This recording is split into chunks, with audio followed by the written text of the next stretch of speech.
after we polish the silverware on Pesach. Like once a year, we polish the silverware. Anyone ever still polish silverware? We do it twice a year, because I just. Okay. First Yom Kippur. No. I know, the right, we kasher it. Right, and the kashering always ruins it, don't kasher, we do it, the whole thing, yeah. Now, what do you do first? Do you polish it and then clean it? Or do you clean it and then polish it? You clean and polish it, agree? Okay. So keep that in mind, that little analogy. We'll get back to it later. Now, now a question about calendars a little bit. When does and when should the school year start? The school year. Well, September 1st. September 1st or Rosh Chodesh Elul, depending on. But listen, but what do both systems agree on? That once a year, you need to start the school year. You with me? The only question is when to increment the year. This is going to be key for this year. In other words, and everyone agrees that the school year is a year, like a school year, and I got to start sometime. It's got to start in somewhere. When's the most logical time to start? Rosh Chodesh Elul makes a lot of sense if you're Jewish. If you want to get something in before Rosh Hashanah, before the holidays. The problem when you start the school year in September is that by the time before you start, it's already Chodesh and everyone knows the problem. But as long as school is basically babysitting and not teaching, so it doesn't really make a difference anymore. So now, but there's a need to increment a year. Now, do we ever increment days? Don't we? Yeah. No, days. When do we increment the day? But why do we need to increment the day? But why is there such a thing as a day? What's the reason for a day on our calendar? No, just a simple thing, a day. Sunrise, sunset. Now, when should I start the day? Give me some logical starting points for a day. No, a day's got my point? Every cycle, which is natural, has to start and end somewhere. But there's no, in the physical world, nothing, I want to find a time, the best time to start it. So give me some. I can start when? When you start to conceive somebody. Okay, you read too many Mishnahs. What? By the way, just time out. The rabbis are so cool in the Mishnah when they give times, right? Like what time, when do you say Shema in the evening? They don't say sunset, 18 minutes, whatever. What do they say? From the time the Kohanim go to eat their Truma. They're onto something, aren't they? Meaning what? They're onto, when you're saying Shema, right? You have to remember you're a Kohen. You're not a Kohen, but you're a Kohen. We're a Mamlechet Kohanim V'Goy Kadosh. So there's a connection between the concept of Kahuna in the service of God and the concept of saying Shema. I point that out. In the morning, what did you learn? What do you say Shema in the morning? When you can differentiate between one is between wet and dark, and the other is between green and tchelet. Okay, I guess I already didn't talk about tchelet. That's one of his favorite topics. But why tchelet? You follow? Tchelet is part of the big day kuna, not the ptil tchelet, and tchelet is like big tzitzit, etc. So tchelet, it's we're using times. I'll share with you another thought. We'll get started. Is that if you ever learn kashrus, what's when you learn for smicha, so there's a cloud called what's called tam kikar, min. There's all these complicated things, but how do we learn that with liquids there's no bittul? Understand? I can mix two liquids together, but even though they're mixed together, they're still each one still exists. Anyway, it's a whole long thing, but they learned the verse from Yom Kippur. You take from the blood of the par and the blood of the seir, and you mix them together and sprinkle it. But because you mix it together and still called dam pair and gam seir, they're considered equal. Now, is that just a technical proof, or are we turning kashrut? Are we going to use the laws of dietary laws to remind ourselves of the idea of serving God in the temple? The same thing about what's called tam, whether the tam of something is still in it. So we learned that from the Nazir. when you dip something in wine or something like that. So it's called bishul, anything, not just grapes, but anything dipped in some type of grape juice. So a nazir also relates to kuna. But I'm getting at all the laws of the rabbis are always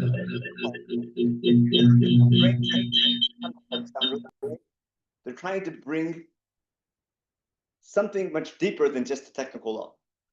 Now, let's get back to our topic now that we started about incrementing the year.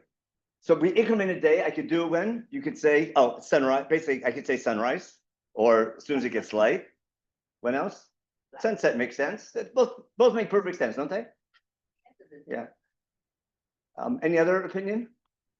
You said something. What'd you say? Did you say chatzot? Somebody said. I said no. Oh. Okay. No, would midnight make sense also? Because when they go to sleep, it's today. When I wake up, it's tomorrow. Before there were watches and things, which I forgot to bring, but luckily that's there. The so in our secular calendar, how do we paskin? Right? Chatzot.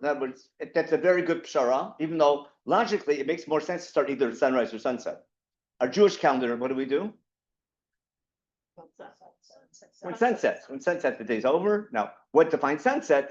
Go ask Rabbeinu Tam, don't ask your local rabbi. That's why Shabbos is 25 hours instead of 24. But that also makes sense. But in the temple, we actually start the day in the morning. But I'm getting it. There's lots to incrementing a day. Now, a month is real easy. When do you increment a month? New moon. With a new moon. Okay. Now, when you see the new moon, right? No, it's not when it passes the meridian, that's called the molad, but the day after, whatever it is. But you wait till you see it. When you see a new moon, that makes sense. And then it's easy to keep a calendar. And now my big question is, when do you increment the year? Now, what makes a year a year? What makes the day a day is the sun. What makes a month is the moon. What makes the year? Also the sun, but not the earth turning around itself, but the earth going around the sun. It's called seasons. We live with seasons, and remember there's spring, fall, autumn. There's natural seasons. Now, that's a rough call already. When should I increment the year? Understand my question now? When's the best time to start the year? But with the assumption it needs to be started. I'll go back to my original. There's a school year. It's got to start sometime. What's the best time to start it? I could start January 1st. Something. Do you remember what's called a fiscal year? Yeah. Almost every company has a fiscal year. So is it April 1st, April 15th? Is it January 1st? Is it September 30th? It depends on the company, depends on the society, depends on the state, the tax department. But usually there's some logic to it, isn't there?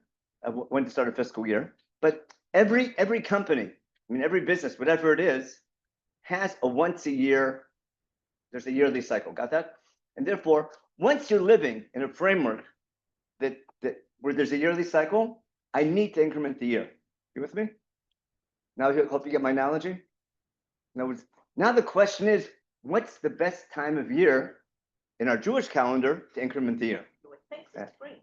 You would think the spring. So would say for Shemot, right? Why would they say so would say for Shemot? Now, forget for a minute what month. In a minute. What day of the month should I start a year? No, if I'm running a calendar, I want to sync the months and the year, don't I? The problem is they don't sync, in case you didn't realize. That's what makes our calendar. The Jewish calendar is the survivor of two different calendar systems, because it used to be a monthly calendar system, which got mixed up and had nothing to do with the moon. Islamic culture still has that with the Ramadan, etc. They have a 12-month year and that's it. That's why Ramadan changes all the time. And then you have the secular, the Julian calendar. It goes by, they gave up on the month. They kept the idea of a month of about 28, 29 days, and they added a day. Instead of adding a month every couple of years, they added a day or two to every month. But then there's no more connection between a month and the moon. It's just it's not in sync anymore. But we keep both. We keep a solar calendar and a lunar calendar. Agreed? Yeah. That's what makes Jewish holidays so complicated. And when you're planning things, right? Anyone planning anything, you have to take the Jewish date, the Hebrew date. Islamic is Yeah, worse. yeah. Now, if you're buying airplane tickets, You have to hope there's an airline that doesn't know when Rosh Hashanah Sukkot are. So you can buy tickets like a year ahead of time before they realize El Al Khan a long time ago. The glamour is worse. What? I ran something that included Muslims. Uh-huh. They told us you have to show the dates in advance, but they didn't know when Ramadan was. It's gonna be, yeah. Well, they don't know, they know approximate, but they don't know, yeah. They wait for the announcement, and there's always armies in Saudi Arabia and like, who the Rashi is over there. That should be our only argument with that. Now, so what I'm going to get at is what's the best time of year to increment? With the assumption, whenever that's going to be, it'll start on a new moon. Agreed? Now, now, if I take the analogy of a day, increment day, sunrise, sunset, midnight, what would be equivalent to the year? Now, give me nominees when to increment the year from a logical point of view.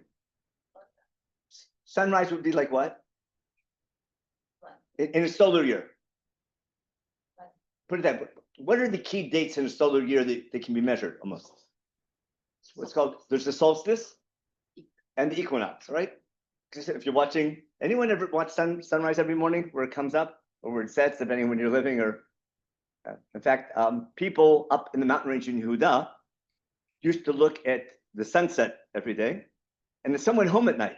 So when you're living in Yehuda, where most of the Jews are living, and you see the sun setting every night in a certain area, you would think it's going home, and they call that area where the sun sets the house of the sun.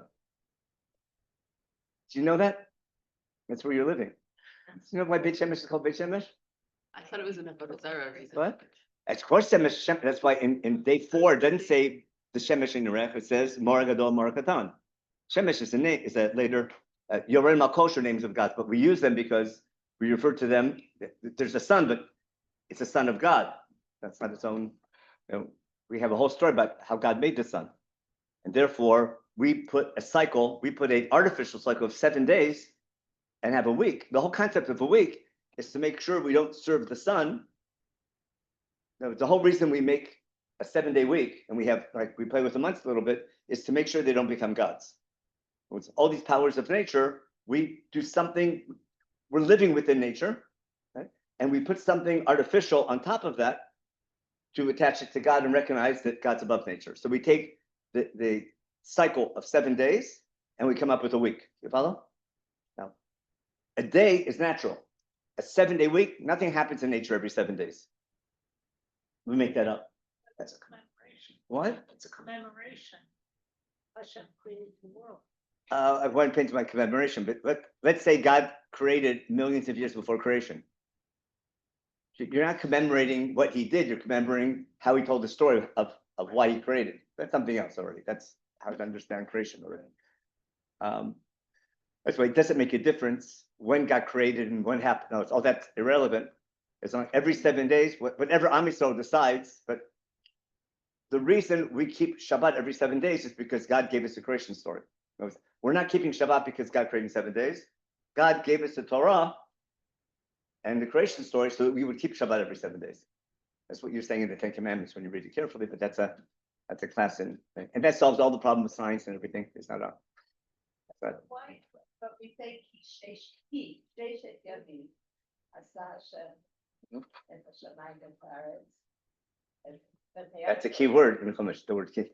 That was because you can act if you want to understand it that way, because God gave us a story of creating in 7 days.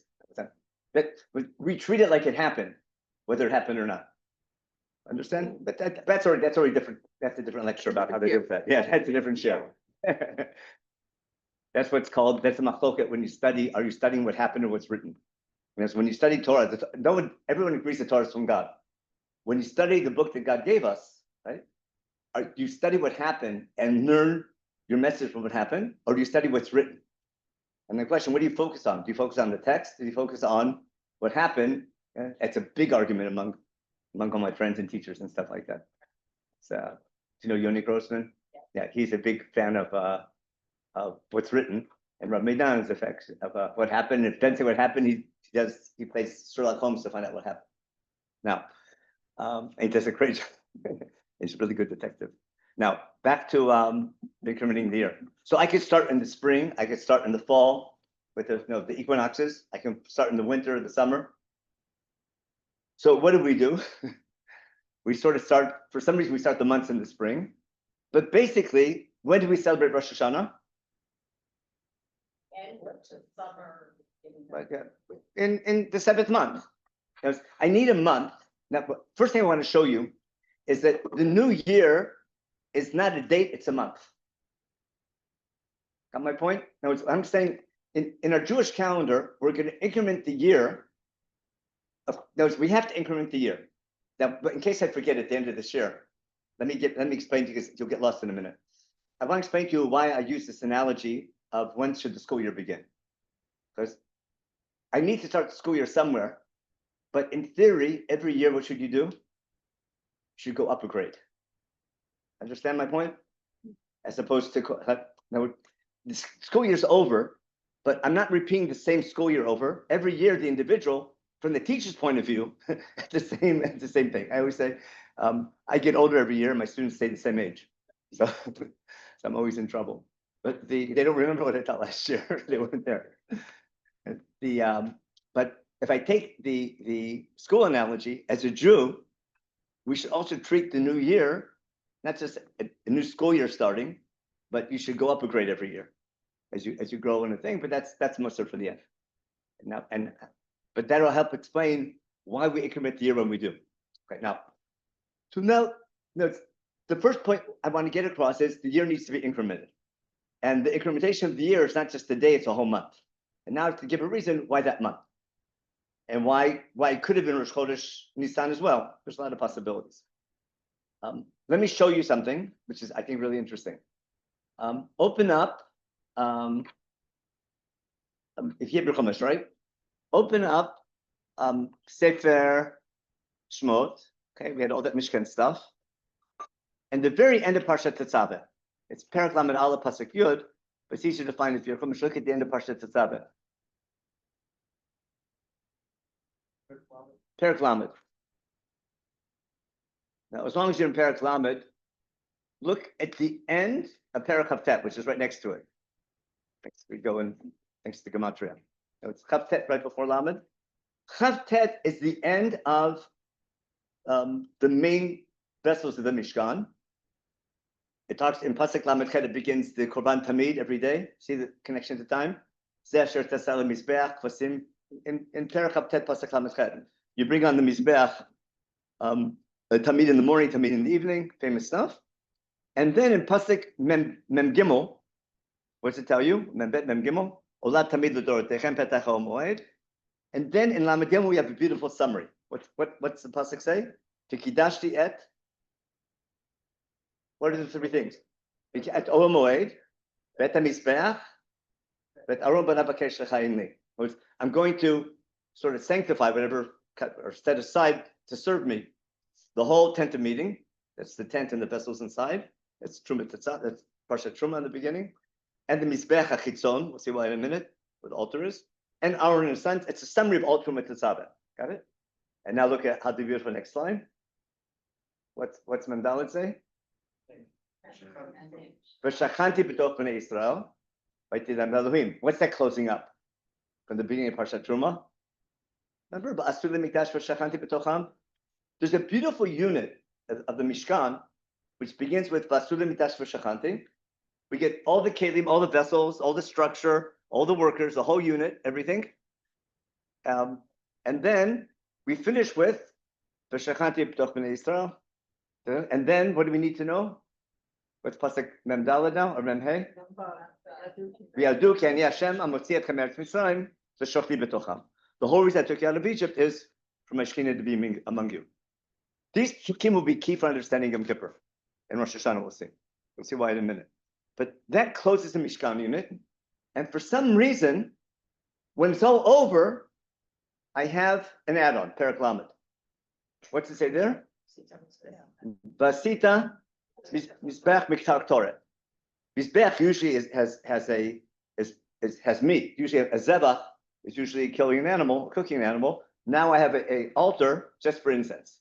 All right? And then we have the technical pieces of how to what we do on it. What we do on it. Now, skip to Pasuk Vav, which talks about what we do with this Mizbach Torah. Who wants to read? My reader today. Yeah. Everyone have it? Perek Lamed Pasuk Vav. Listen carefully.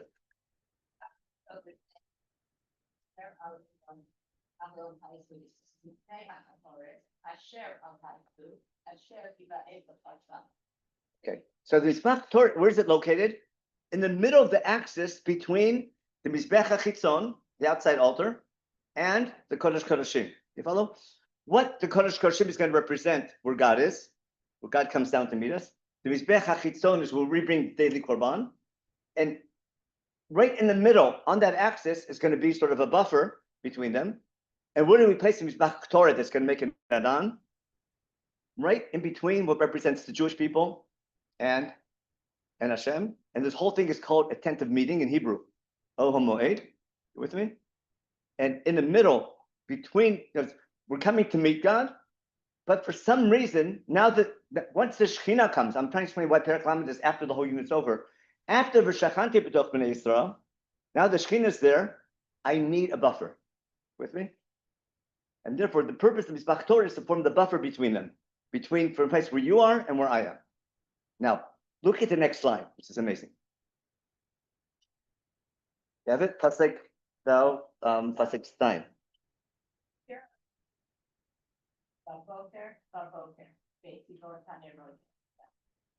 Keep going.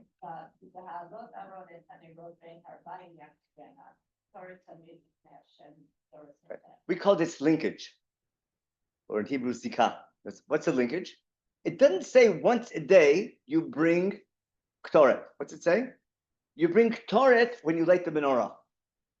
Whenever Aaron goes in to either clean the menorah or light the menorah, he has to be preceded by bringing the Ktoret. You with that? Notice that it doesn't say, it says, there's Avodat Tamid on Mizbech HaChitzon. That was the end of that. We read that before. That was Olat Tamid at the end of the whole first unit. Once a day you bring, what do you call it? You do, what else Avodat Tamid? Oh, the menorah. It says you light the menorah every day. It doesn't say just light the menorah. When it comes to the Mizbach Torah, which is the trailer, whenever you go into the Kodesh to light the menorah, then in order to enter, what do you need to do? You need to bring Torah on a regular daily basis. You see how it fits the Korban Tamid? The Korban Tamid in the morning and the evening, there's a cycle. Remember sunrise, sunset? When the day begins, when the day ends, there's an avodah in the temple. But in order for the Kohen to enter, he needs to bring Torah. That's the daily cycle. Yearly cycle? You catching my analogy? What's going to happen on the yearly cycle? Just like I need to increment the day, I need to increment the year. And when I increment the year, what am I going to need to do? The Kohen's not just going to light the menorah, the Kohen's going to go all the way indoors, right? And he has to bring Torah with him. You with me? Now, we have to see we have to discuss later why we need to do that. But I'm trying to explain, just like every day needs to be incremented, sunrise and sunset. Now, go back to Perek, go back to Perek Chavtet Pasuk Lamed Chet. I want to show you how talking about creation, how Chumash links everything back to creation. Okay. It says, V'zeh asher tesel mizbeach. What did it say? V'ti b'nei shana tamid, okay? Et ha'cheves chat taseh b'boker. The Kevin said Bein Harbaim. Ring a bell? Remember Vayer Boker Yom Echad? But we're going from creation to revelation to the Mikdash. But I'm trying to tie together. I'm trying all the time to tie together the connection between all the different parts. Now, yeah. Like the keeper should be the first day of the year. Or the last day of the year. Or the first day. I would agree with you. Now, if you remember Kol Nidre, you listen and think, yeah? Remember? It says, Yom Krim Shavar, like that, Yom Krim Shavar, the Krim Zeh, Yom Krim Zeh, Krim Ba, and which is Machloket, what the right nusach is. So, is Yom Kippur because of last year, or is Yom Kippur for next year? Okay, since you asked the question already, I'll get the polishing your. Do I need Yom Kippur after everything is clean now need to polish to prepare for the next year? Or do I need Yom Kippur because of what I did wrong last year? Understand? Would I need Yom Kippur even if we did nothing wrong? Got my point? I want to compare Yom Kippur to polishing to make a shine, which is Kvod Hashem in a nutshell, which is Har Sinai, which is the Brit at Har Sinai. And it's a different understanding of Yom Kippur, not because it's not, of course, there's something negative, but there'd be Yom Kippur even if we did nothing wrong. I'll try to prove to you in a minute, but I need Yom Kippur because now that once the house is clean, now it's got to sparkle. And I hope you understand my Pesach analogy. And just use that because it makes sense, because I have an argument, well, why it's clean, why polish it? That's my question every year. It's one of my 4 questions before Pesach, and my wife doesn't agree with me. But there's something, it needs to shine. Now, let's say you have a new kitchen or a new something, right? So it's clean already, but you gotta polish it, you gotta make it sparkle a little bit. Now, let's go back to the end of Perek Lamed. But what I'm getting at is that in order to enter the Kodesh, right? Now, what's the main avodah that we do in the Mikdash every day? So we bring the korban tamid on the lechem tamid. But then what else do we do every day? What else avodah tamid? Lighting the menorah. The main avodah we do is lighting the menorah. Once a week we switch the bread. But the daily avodah is lighting the menorah, which is about giving light. It has a lot to do with shining as well. But in order to be able to light that candle, then we need to do something in order to enter. That's the Torah. Okay, now listen carefully. Go back now to Perek Lamed. We did pasuk. We did chet. Pasuk chet is don't bring the wrong Torah on it. Okay. No, it's only for. It's not for any other use. No, not the wrong Torah. You don't put an animal on it or a flower offering or an esach. No, none of the other things which we put. Not an animal, not flour, not wine. Don't put on it. You know those 3 categories? Why they're so important? I want to give you a class on the temple. The 3 things we bring to God, what are they? We bring animals, we bring flour, we bring wine. What do they have in common? Not any animal. What animals are korbanot? What are the kosher animals? It's called tzonu bakar. It's sheep and cattle, correct? Ask Noach. Okay, got it. Now, what's special about sheep and cattle? It's how we make a living. It's called that civilization begins when we domesticated wheat and domesticating animals. And then what differentiates man from animal, in case you didn't notice, are exactly those things. These are things that are unique to human. In the jungle, animals eat other animals. Some are carnivores, some are herbivores. No animal raises sheep, right? And then feeds them, and then chefs them, and then cooks them, and then eats them. You follow? If they're gonna be a carnivore, you just kill it and eat it. No cookout, no kumsitz, no kumsitz, nothing. Got it? And if you're gonna eat grain, you just eat the grain. You don't grow it and then cut it and then grind it and then make. You follow? We just what's called hunter-gatherer. No animal in the right mind is going to take really good grapes, squash them, let the juice go sour, and then sell it for $100 a bottle. They have probably better brains than we have. But what do? Those are all unique to how we're what's called. Those are all reminders that we're B'Tselem Elokim, that we're different than the animal kingdom. We're part of the animal kingdom, but we're different. It's a class on day 6. We're created on the same day with the animals, but we're different. There's a different dipur, and we're B'Tselem Elokim, and they're just part of nature.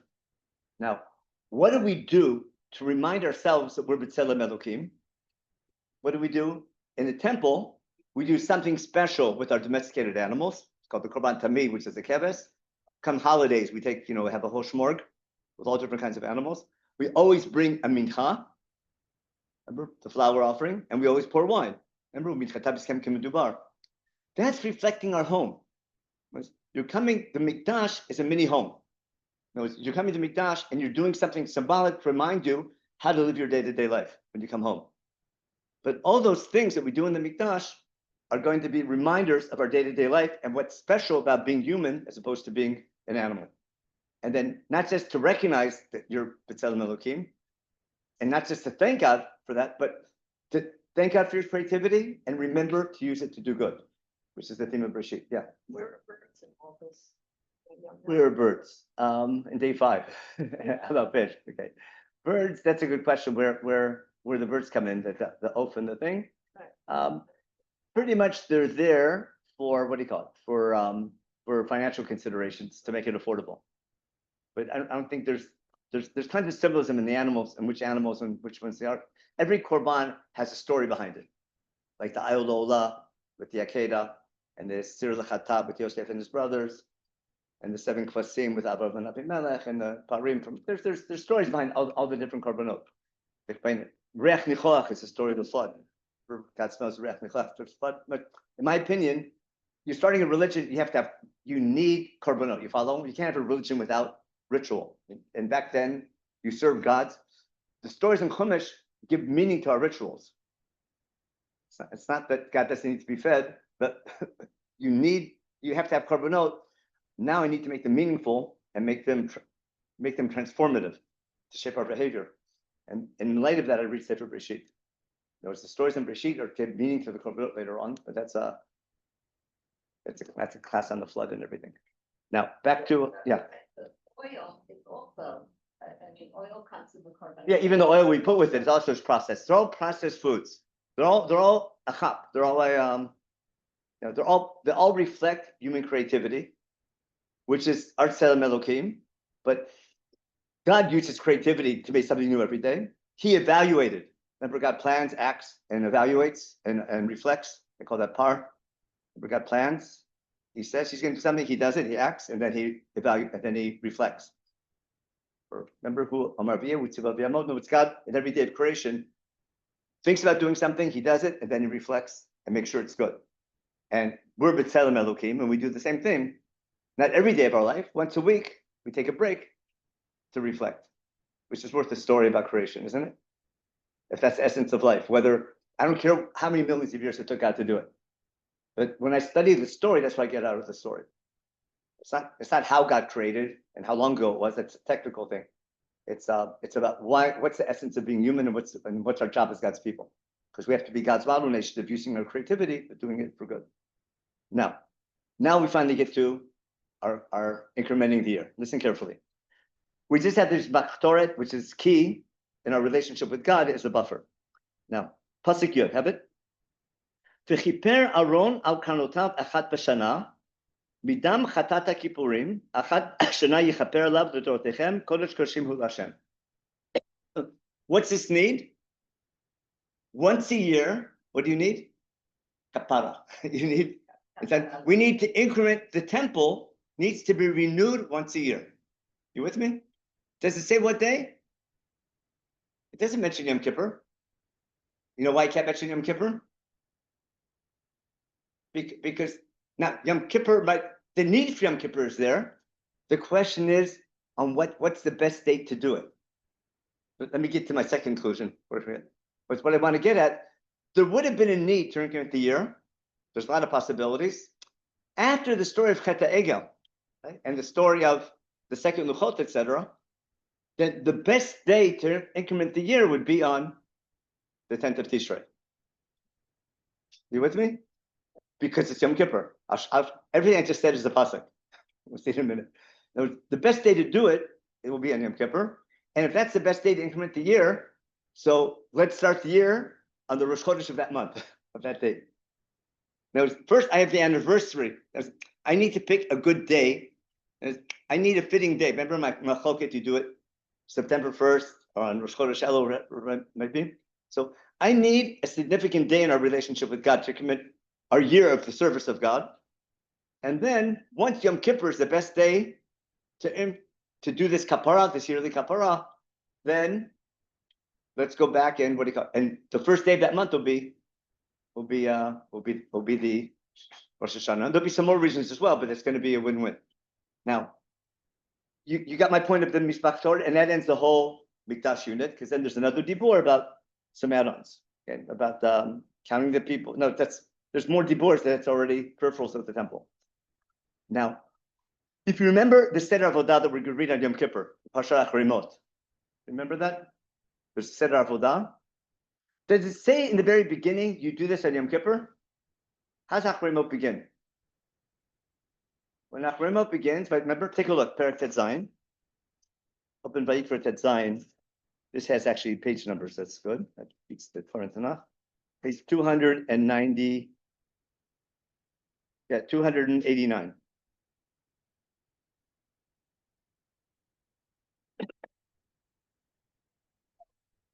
See how it begins by Dabar Shema Moshe Achrimot Shnei Bnei Aaron B'Krovatam B'Fnei Hashem B'Yamutu. V'Yem Hashem Moshe Dabar Al Aaron Lechicha Avav B'Choit Al Lakosh V'Al Parochet Al Pnei Kaporet Asher V'Ntu B'Lo Yamut Ki B'Adan Al Kaporet B'Sot Yavon Al Kodesh, etc. It doesn't say this is the law for Yom Kippur. It says what? Whenever Aaron wants to come to the Kodesh Kodeshim, he can't come whenever he wants. This is the way to do it. So if Aaron's going to come to the Kodesh Kodeshim, here's how it's going to be done. You can't just barge in. What do you need to do? Now, by the way, it doesn't say that once a year I need to bring these korbanot. What's it say? If Aaron wants to enter the Kodesh Kodeshim, he can't barge in. What's he need to do? He needs to do a ritual. In other words, I'm not entering the temple in order to bring the korban.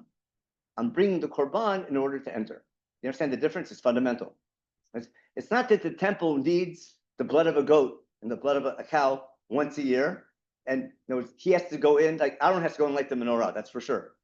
But it's not that Aaron needs to go and bring and feed God or sprinkle this blood on the Kodesh. No, it's the other way around. Once a year, the Kohen Gadol needs to enter the Kodesh Kodeshim. But in order to enter, I need to do something symbolic and significant. I can't just barge in. I need a ritual that's called kapara. We'll see what it'll mean. But behind that ritual is what I'm trying to explain. Why is entering once a year so important? If I'm renewing the year, incrementing the year, I want to relive the most important point, right, in our history. What's that going to be? What's the most important event in our history? Matan Torah. And therefore, in theory, I should do this maybe on Shavuot. Okay? Or maybe Rosh Chodesh. Someone should have said Yitzhak Mitzrayim. I could increment the year in Nisan with Yitzhak Mitzrayim. Nice idea. Shmuk very good. I could increment the year on the day we got the Torah. But the first covenant we made sort of fell apart, didn't it? Thanks to Chet Egel. What enabled our relationship with God to be in a service? Remember, Parsina is about being in the service of God. Remember, we're employees and not consumers. We're in the service of God. What enabled a nation which constantly sins, which is an Am She'oref, what enables our ability to remain God's people forever, no matter how bad we are? Right? Which covenant? The second covenant with Midot of Rachamim. And therefore, on the anniversary of when God declares his attributes of mercy, which enable the relationship, that's the best day to increment the year. You got that idea? I want to begin, first I need to increment the year.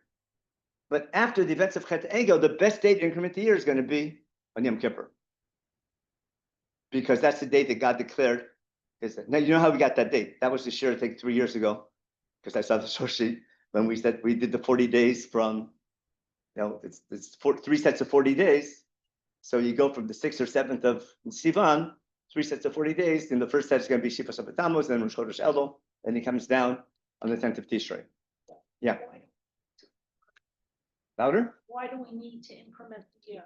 That was my opening point. We need to increment the year. We don't, because that's what we do. What? I see it, what we do. Because that's how we grow. That's why I gave the school analogy. You grow because what are we talking about? We're employees and not consumers. We want to move up. We want to move up in the employment. That's why we want to raise ourselves. What? That's why you punish the silver. Exactly. Just give it an extra spark. Yeah, but after it's cleaned. If you spark it when it's dirty, it won't shine so well. In fact, it'll look terrible, it'll look worse. So what I'm getting at is that you need, this is the best, but you need to increment the year every year because you need to grow not in your relationship with God, in your service of God. Now, how do you grow from your mistakes? That's school. If I take once a year to reflect, just like God every day of creation did something and reflected. I need once a year, when I start the year, I want to reflect on what I did last year, and I can learn on that reflection how to do better next year. Right? The goal is not doing bad. The goal is learning from bad to do good. Why isn't that relationship? Why is it only service? Isn't that also our relationship with God? Yeah. First and foremost, that's what I'm saying. The big moment in Jewish history is what we call Matan Torah. I don't like that name so much because it's not a gift. It's a responsibility. It's a muchiyavut. It's a muchiyavut, a responsibility, an obligation. We took upon ourselves the obligation to be God's people forever. Now, we're thankful for God giving us that opportunity. But once we take upon ourselves that obligation and say Nasa B'nishma, then we need a guidebook called Torah. So God gives us the Torah, but he's giving us a job to do. He's employing us. And one of the key themes of Matan Torah after Chet Egel is that we're employed forever. It's called a Brit Olam, even though we're an Am Kshei Oref. What enables that to happen is God's attributes of mercy. And that's why the main theme in Yom Kippur is God's attributes of mercy. That's the theme of all davening. Now, knowing that you are an employee, that's where it all begins. Therefore, once I'm incrementing the year and I need a Rosh Chodesh, what's going to be the theme of that Rosh Chodesh? That I'm an employee. We call that Malchiot. Is that not he's of course God's name, but he's my boss. And we're working. He's everyone's God, Hashem Echad, but he's Hashem Elok, he's our boss. So the core theme of Rosh Hashanah is going to be God's our boss and we're his employees, which is Din, which should be Din. What enables us to remain hired and be good workers is God's willingness to forgive us for our sins. But I can't appreciate Midot Rachamim until I realize Midat Adin. So I need to precede Yom Kippur with Rosh Hashanah. Now I have to show you all this in the Psukim, okay? Look carefully. We have this whole Seder Avodah, which requires how you go to Kodesh. I need an Anan. Remember, I need Ktoret. I need Anan. I need Ktoret, which makes an Anan just like Har Sinai. But before I get to the detail part, what I see happening is the Kohen Gadol on Yom Kippur is reliving Moshe Rabbeinu going up to Har Sinai to get the second Luchot. I'm reliving, I think the Kohen Gadol is our Shliach Tzibur. Isn't that his uniform? He's got the 12 stones and the 12 stones. And he's our Shliach Tzibur. The whole concept of Shliach Tzibur comes from the Kohen Gadol. He is going in, and basically we're sending him in. And what he's doing, we want to show God that we want to relive Har Sinai. We want to restate our commitment to be his people once a year. How do we do that? The Mikdash is a mini Har Sinai. We send our representative to the top of Har Sinai to receive the Luchot again. But what makes that relationship workable, what enables us to survive that close encounter, because we're not deserving that close encounter, is God's attributes of mercy. What we're going to see later on, Hashochenitam b'toch tumatam. We're tamei. God's willing to dwell with us, even though we're not so perfect. But that doesn't mean it's okay to be bad. It means God's willing to accept bad behavior as long as we can learn. He's always willing to give us an opportunity to learn from that bad behavior, which explains all of Elul davening, the whole idea of vodui, etc. That idea, if you want to put icing on the cake, when Moshe comes down with the second Luchot, isn't his face shining? Remember, Konor Panav, that's going to be Mari Kohen. When Moshe goes in, no one can be with him, no eating and drinking. A lot of the Menagim of Yom Kippur, and a lot of the liturgy is all based on the same analogy. But in order to go in, he needs protection. He'll need, we want to show God, I'll explain the paradox. The paradox is, we want to be God's people, we're not worthy of being God's people. How can a nation who's an Am Kshei Oref, tends to mess up all the time, how can it survive? How can it remain employed? So what makes us worthy of being God's people forever, number one, is God's willingness to forgive us, but our desire to be his people. So what makes us worthy is our recognition that we're not worthy, but we really want our job. If I want to bring a Pesach analogy, it's not a nice analogy. There's like, let's say you have a cleaning lady who's been with us like for 20 years.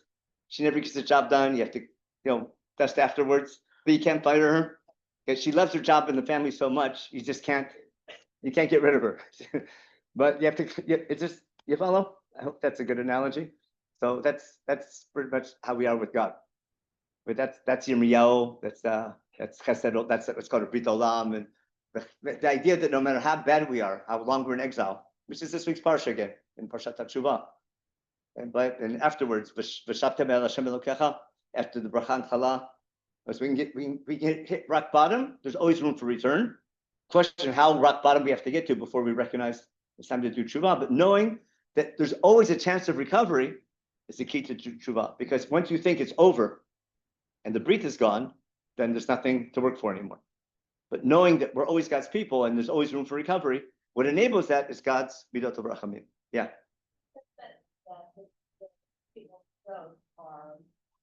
Central theme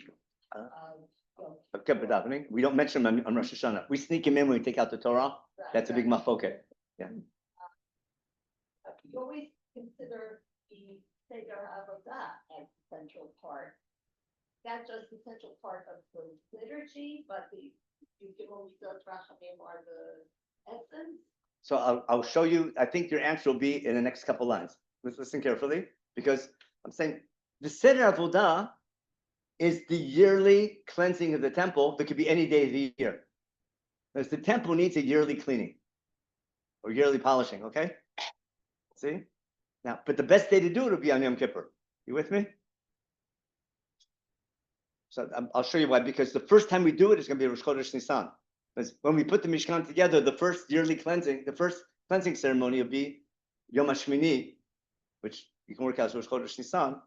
The Dorot, it's going to be on Yom Kippur. But we'll see in a minute. I'll prove that to you if we have time when the psukim. But let's go back to Achrimot now. I'll show you everything we talked about.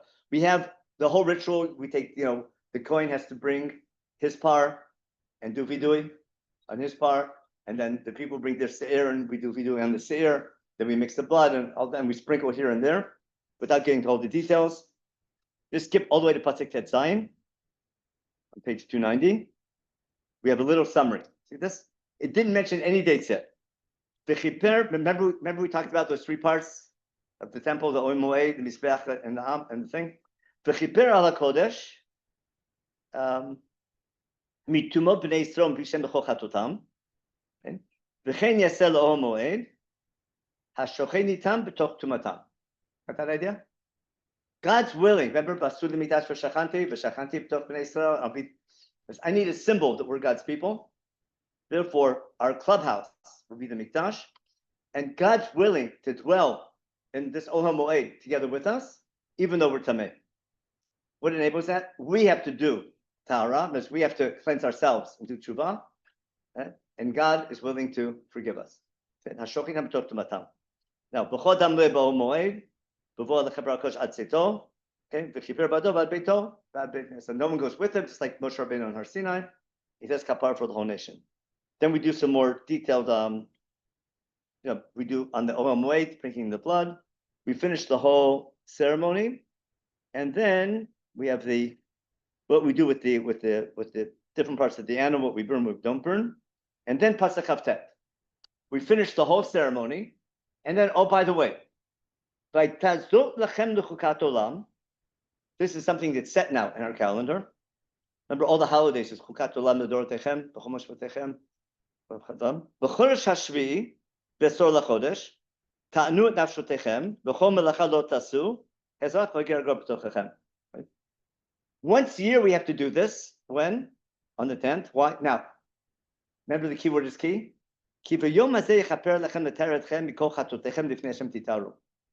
Is that the reason why I'm doing this ceremony? Or is that the reason why this is the best day to do this ceremony? I'll say that again.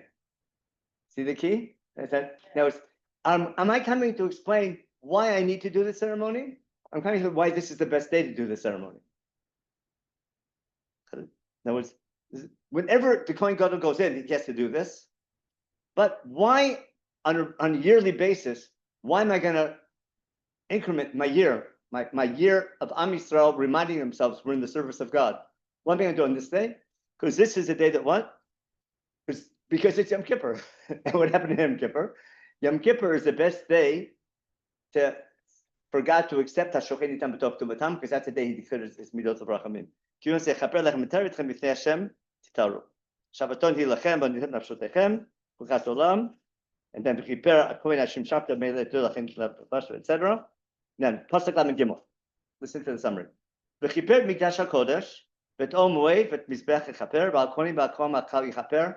Wasn't that exactly the 7 psukim we had on our daily cycle, on our daily thing, in Perach Haftet? Then Lamed Dalet. V'Tazot Lachem Nechukat Olam Lechaper B'nei Yisrael Mikol Chatotam Achat B'Shana V'Yas Kasher Tzipah Shel Moshe. Achat B'Shana again. That's like the Mizbach Torah Yom Kippur. Once a year, I need to increment our school year, our employee year. Got it? Like every business has the end of the year, cycle. Every employee gets once a year. What's it called? When you get reviewed, if I hear, isn't that like a employee review? There's got to be a name for it. I don't run companies. Maybe people do. But So is it what's the bonus? what? So what's Right? the Yes, the bonus. Nachas. So my whole point, in case you're catching on now, what was the title? Rosh Hashanah, One holiday. one holiday or two. Okay. I hope you got the title now. Okay. First of all, what holiday is it? We're incrementing the year, and it's got to happen sometime. But it's not because Yom Kippur happened. Not because of Chet Egel we have Yom Kippur. I need to increment the year once a year. The best day to do it is on Yom Kippur, and that's why Chumash divides between the two. I said there's a need for Achat B'Shana to do kapara. Now, let me show you why this is a yearly cleansing of the temple. Why? Just tell me, I'm going to make sure you remember. What are the animals that we bring on Yom Kippur? What's the Seder Avodah? What's it composed of? What are the main elements?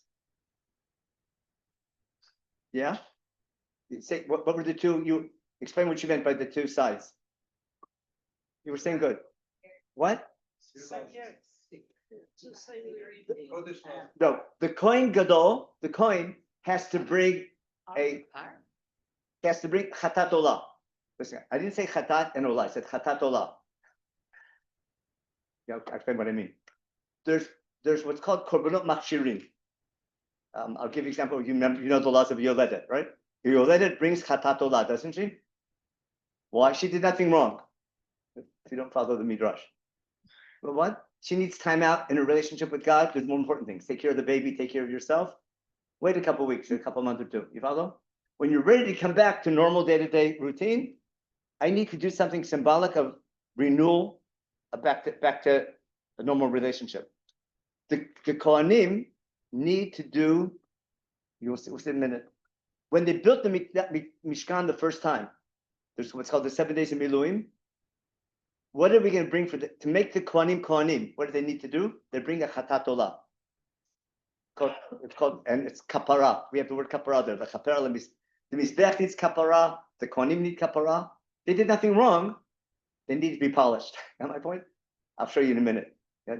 During the 7 days of Miluim, everything in the temple, including the vessels, need kapara.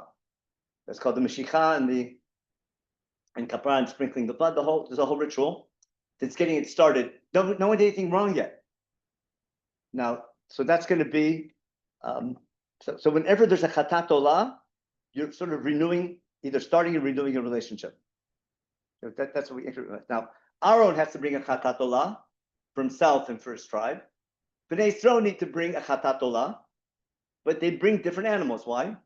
What's the classic Chatat of the Kohen? It's a par.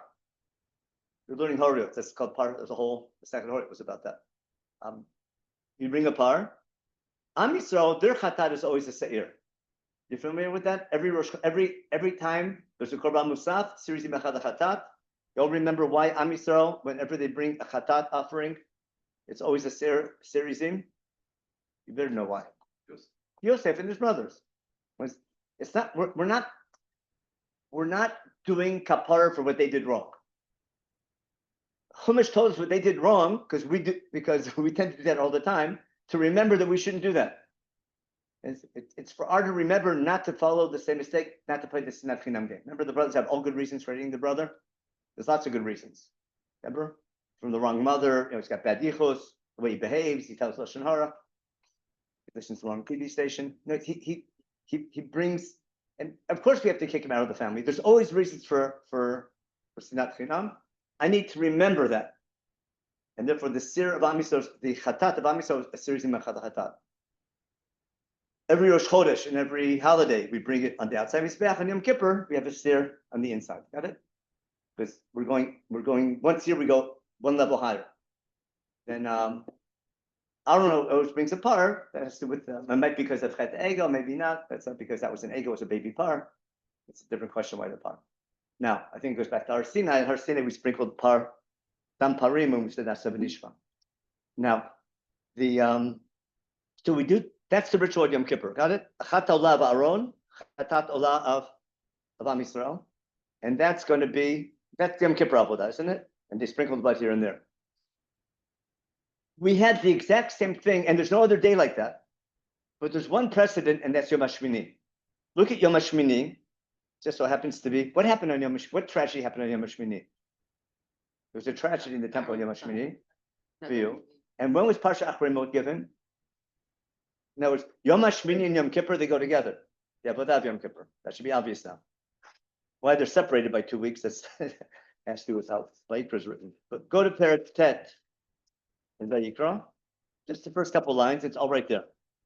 The same avodah we do on Yom Kippur, almost the exact same thing, the same format, the same basic concept is going to be on the dedication ceremony.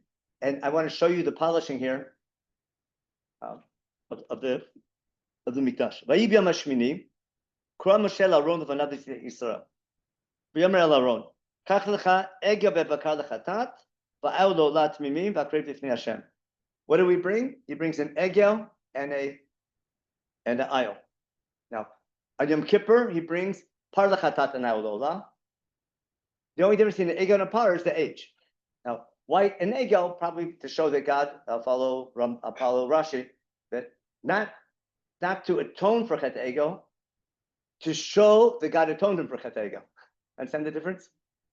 He's not bringing the egel, because otherwise, that would be a disaster. To show the people that God has forgiven him for chet egel, God says, it's a par is okay, but bring a baby par to show everybody that I forgave you. That's what Hashem's asking for. But yeah, and ego to show everyone else that we're okay now. No, how did he get rehired? Because he did, because he learned because you can learn, people can make mistakes, you can learn from your mistakes and become better people. People don't understand that nowadays. Either people think you did something wrong, you're finished forever, or that's the way you are and you can't change. The idea that people can a friend of mine told me, wrong, they say did nothing wrong. That's the worst part, but they don't recognize the mistake. A friend of mine told me, ran a company, he said, the main thing you learn from running a company is no good deed goes unpunished. No. So that's Aaron brings. The Bnei Yisrael to that really more. You also bring chatat olah, but different animals. As tzir lachatat and a different olah. Now, the shor va'ayol lishlamim nizbach v'fnei Hashem. Also, it's going to be a cookout like at Har Sinai. So we're going to have meat to eat for everybody, called Shamei Tzibor. Ki hayom. Why? Ki hayom Hashem nira lechem. God's glory is going to come back on this day. Got the idea? No, this is the day where we're going to shine again. We're going to be associated with God's glory. Vayikhu asher tzibah Moshe al pnei hamoed v'yikruv kol edav yamdu b'fnei Hashem. Pasuk vav. V'yomer Moshe zeh hadavar asher tzibah Hashem tasu v'yirah alechem kvod Hashem. You understand my polishing analogy? Need to do this after it's been 6 months in Chet Egel. We've been working 6 months building the Mishkan. And what do we do? Just go, I hate jumping over the place. But go back to, actually right beforehand, okay? Parshat Tzav, it's right in the same page. What did I want? During the 7 days of Miluim, which precedes it, I want to show you, I want the word kapara. It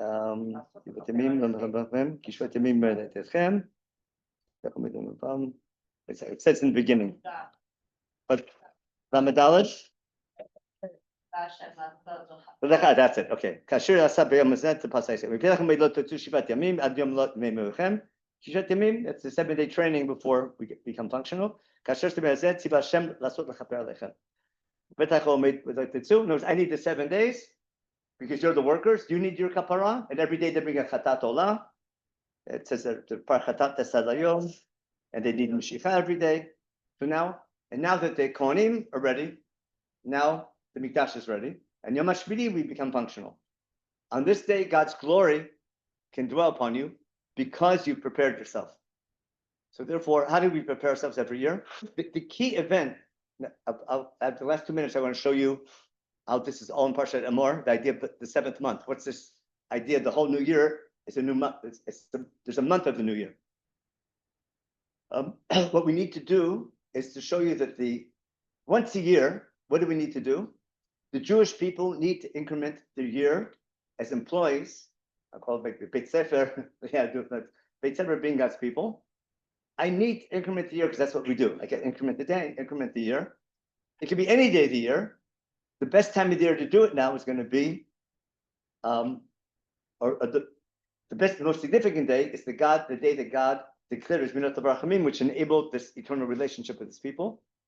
And that anniversary is going to be on Yom Kippur, on the 10th of Tishrei. And therefore, I need to start the year at the beginning of the month. Therefore, on the beginning of the month of that month, we're going to blow shofar to remember that God's our boss, got it? And remember we're employees and bring that point home. And then I have 10 days, but I should be fired every year. What enables us to, to remain employed? God's Minat Rachamim, and therefore, what's called Ben Kesef, between those 10 days of Aseret Yemei Teshuvah, what do? We learn from our mistakes and show God, I want to learn from my mistakes. I want to do better. That's the whole idea of Teshuvah, which is built into the system ever since, thematically, we're sort of built into the system. So every time I show you a beautiful piyut, it's called, there's a piyut we say on Sum Gedalia, after Yom Kippur, called Ben Kesef Lasor, Horeta Teshuvah Labat HaShaviva, Ben Kesef Lasor Oden Neshuvah. But basically, it's a beautiful piyut that everyone did, that from the time of creation, Teshuvah is built into the system. So it goes character by character about people who did Teshuvah, starting with Adam HaRishon. Now, did Adam HaRishon do Teshuvah? Does it say he did Teshuvah? No. The piyut claims he did. Now, how does the piyut claim he did? Because when he ate from the apple, when he ate from the tree, what should have happened? Died. But he didn't. What must have happened? He must have done Teshuvah. That's what the piyut does. No, but Chumash, you have to read between the lines to figure that out, and that solves the problem about what the Nachash said. Right? Remember, the Nachash is good old how to eat, but hey, you can do Teshuvah. Remember, he blamed it on his wife, and then, but he had he blamed it on God. Remember, but he wants to do Teshuvah, and the fact that he lived so long, remember, lives to 930, he must have done Teshuvah. Kind of Teshuvah. Does it say that? He complained about his punishment, didn't he? But he should have been, shofech dam adam b'adam damo yishofech. He should have died right away. What happens? He lives another 7 generations. Why? He must have done Teshuvah. Then he goes to Reuven. Reuven, remember what he did? X-rated, not in shul. Okay. But he must have done Teshuvah. Does it say he did Teshuvah? Well, maybe trying to sell Yosef, that got him in a mess as well. But he must have done Teshuvah. So why? Because he's still a shevet. He's not thrown out. But again, what the piyut beautifully does, it takes the source in Chumash and is searching for Teshuvah, and you can always find it if you read between the lines. So the whole beauty of the Mizmor is that Horeta Teshuvah Labat HaShaviva, then Kesef Lasor Oden Neshuvah. Then he talks about then even Achad did Teshuvah. He basically take all the worst characters of Chumash, and they won't be, because the fact they weren't punished right away, they must have done Teshuvah. But you have to look. You have to search between the lines to find. That's part of the media is the message. Anyway, if you remember on Tum Gedalia, if you read the Slichot, that's the main gizmon called Horeta Teshuvah. I'll send I have a nice and formatted. I can send you a copy of it.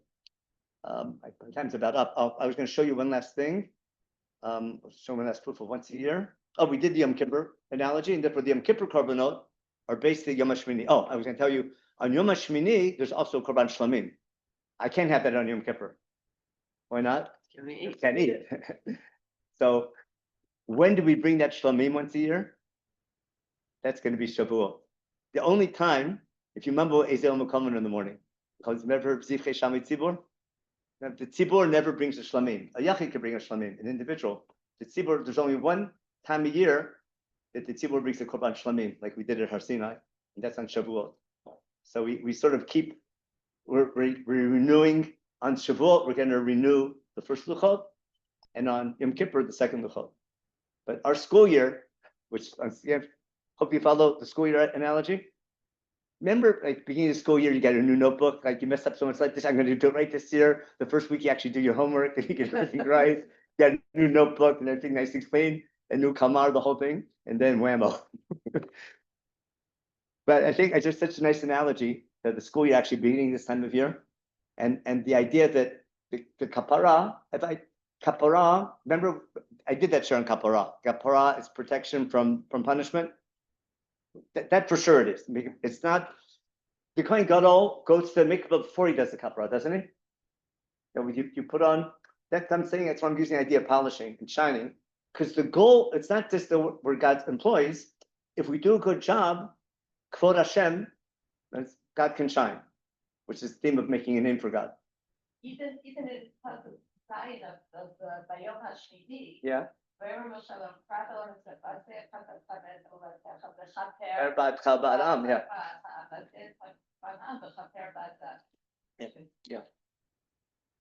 And then when it's over, Aaron does Birkat Kohanim, and then as long as you're there, read he does the whole avodah.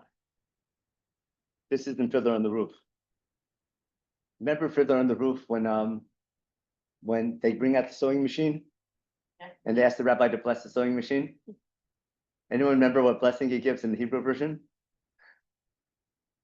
You remember? He quotes this Rashi. He says, Yiratzon shitishresh china b'masei yedechem. I'll say it slowly. Yiratzon shitishresh china b'masei yedechem. It should be God's will that God's china should dwell on your on what you do with the machine. I don't know how many people cut that line in the thing, but the what happened? Pasach of Aleph, they finished the whole thing in Perek Tet. They finished all the work, and then Pasach Habet, Vaysaron et Yadav, Elaam Vayvarchem, Vayir Masod Chatav Olav Hashlamim. Now, Vayavo Moshe Baron El Moed Vaytzu. What do all the Parshim ask? Where they go? They come in to go in to leave. My whole point is the whole goal of Yom HaShmini is to enter. I did the korban in order to enter, and entering the Kodesh Kodeshim. That's Am Yisrael entering and reliving it. No, they're entering and they're able to leave. And then what happens? But their entrance is showing we want to be. They're Aaron and Moshe are shlichim. They're representing the Jewish people. And they're going. And they're not dying yet because God's accepting them. And then the two kids wanted a part in the play and they overdid it. They wanted, God said, here's what to do, and they have to do it. We want to do it our way. And they broke protocol.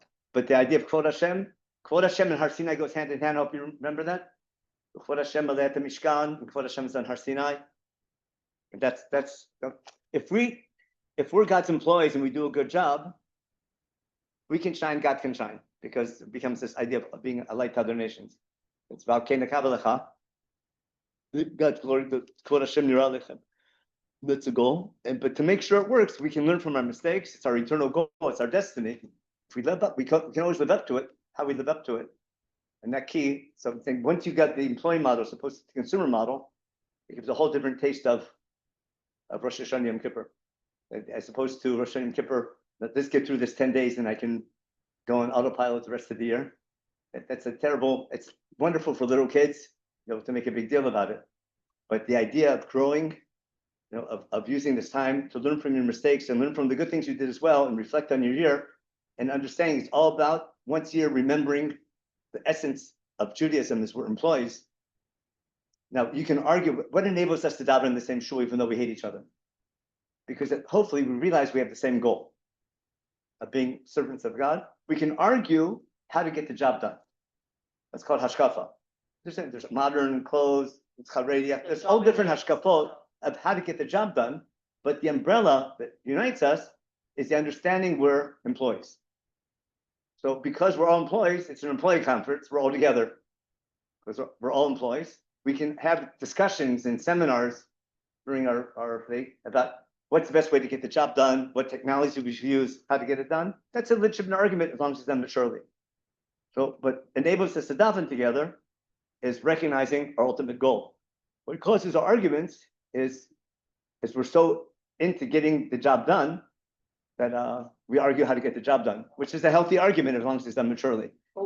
We lose sight of what's. When we lose sight, that's what we call it. Then we get this, that's now we become immature, etc. That becomes a disaster. Sometimes you have to pray, that it doesn't happen. You've got the candles that have been well polished. You don't lose sight, you even see yourself. Yeah, sorry, yeah. Very good, yeah, question. It's so about to polish the silver. So we're okay. Wondering if the whole Hanukkah Mishkan is you're paralleling it so much to Mahat Sinai. Yeah. The death of Nadav and Abihu, the fate that they do, and the punishment, and Aaron's involved, is that paralleling?